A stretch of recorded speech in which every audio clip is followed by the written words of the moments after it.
हरियाणा और पंजाब के बॉर्डर पे जो बैठे हुए हैं किसान, आखिर उस किसान को हरियाणा की सरकार क्यों नहीं आने दे रही? हरियाणा के अंदर क्यों नहीं आने दे रही उनको दिल्ली में? क्योंकि ये हमारा मौलिक अधिकार है, किसान भाई का मौलिक अधिकार है और हर एक नागरिक का मौलिक अधिकार है जो हमारे भारत देश का निवासी है, भारत देश का वासी है। उसका एक मौलिक अधिकार है कि वो आंदोलन कर सकता है। लेकिन तब भी पंजाब की सरकार ने छूट देने के बावजूद हरियाणा की सरकार उनको क्यों नहीं आने दे रही? ये सवाल मैं नहीं पूछ रहा, ये सवाल लोग नहीं पूछ रहे, बल्कि ये सवाल जो पूछ रही है वो हरियाणा और पंजाब की हाई कोर्ट पूछ रही है। ये सवाल पूछ रहे हैं चीफ जस्टिस, ये सवाल पूछ रहे हैं हाई कोर्ट के जस्टिस, ये पूछ रहे हैं कि क्यों नहीं आने दे रहे उनको।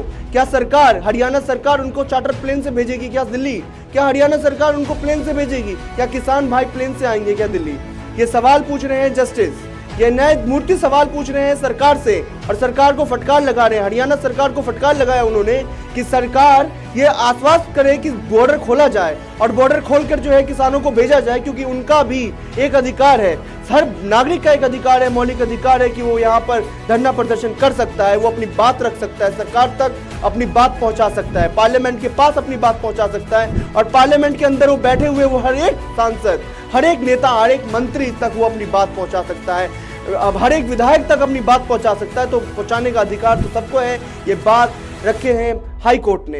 हाई कोर्ट ने कहा है हरियाणा सरकार को कि क्यों नहीं उनको आने दिया जा रहा है। इसके बावजूद अगर हम देखें शंभू बॉर्डर का, तो उसके बावजूद शंभू बॉर्डर के अंदर फायरिंग चल रही है, रबर्स के गोले चलाए जा रहे हैं, आंसू गैस के गोले चलाए जा रहे हैं। ये काम क्या प्रशासन, क्या वो एनिमी है क्या? ये सरकार से सवाल किया है कोर्ट ने साफ पूछा है क्या वो हमारे दुश्मन है? किसान कह रही है, किसान कहते हैं कि क्या हम सरकार के दुश्मन हैं?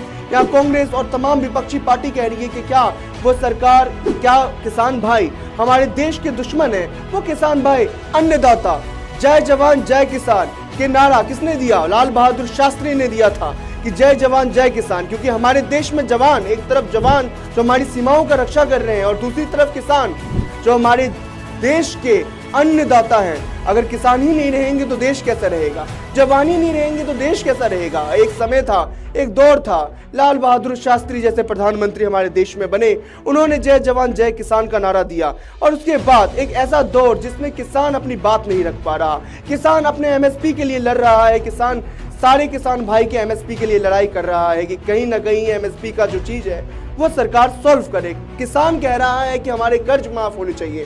देखिए, कर्ज की अगर बात करें हम तो बुंदेलखंड जैसा इलाका, जो सूखाग्रस्त इलाका है बुंदेलखंड, हम सब जानते होंगे, मध्य प्रदेश और उत्तर प्रदेश का कुछ भाग है जो बुंदेलखंड कहते हैं हम उसको। उस बुंदेलखंड में हर साल ना जाने कितने लोग, कितने किसान भाई आत्महत्या कर लेते हैं, हम तक तो खबर ही नहीं आती। लेकिन आप नेशनल क्राइम रिकॉर्ड ब्यूरो का अगर आप आंकड़ा पढ़ें तो आपको खुद पता चल जाएगा कि कितने किसान जो है, कितने ज्यादा किसानों के प्रति भी क्राइम होता है और कितना ज्यादा जो है सुसाइड्स के मामला जो है किसान के उसमें से आता है।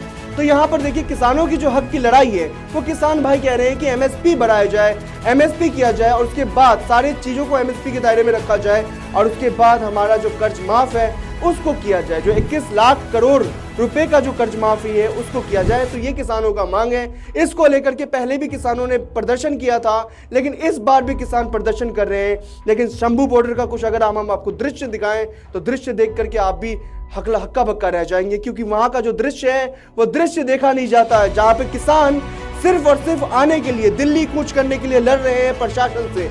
एक तरफ प्रशासन की पूरी फौज खड़ी है तो दूसरी तरफ किसान खड़े हैं। दूसरी तरफ किसानों ने प्रशासन के ड्रोन का जवाब, प्रशासन के आंसू गैस का जवाब जो है पतंगों से दिया। पतंगों के जरिए लाखों रुपए का ड्रोन गिरा दिया जमीन के नीचे और उसके बाद किसानों ने कहा कि भैया हाईवे के साथ अगर नहीं जाएंगे तो हम ऐसे रास्ता ढूंढेंगे जहां तक दिल्ली से पहुंचना आसान हो जाए। वो रिमोट एरियाज में गए, वो गांव घर से जा रहे हैं, वो ऐसे एरिया ढूंढ रहे हैं जहां से जा सके, वो ट्रैक्टर से अपने रास्ता खुद बना रहे हैं, कंक्रीट की दीवारों को तोड़ा जा रहा है वहां पर। और ये प्रशासन और ये लड़ाई सिर्फ प्रशासन और किसानों के बीच की बात नहीं है, ये लड़ाई हर एक भारतवासी के बीच की बात है। हर एक लड़ाई, ये जो लड़ाई है ये भारत के हर एक किसान की लड़ाई है जो लड़ रही है पंजाब के किसान, हरियाणा के किसान और पश्चिमी उत्तर प्रदेश के किसान।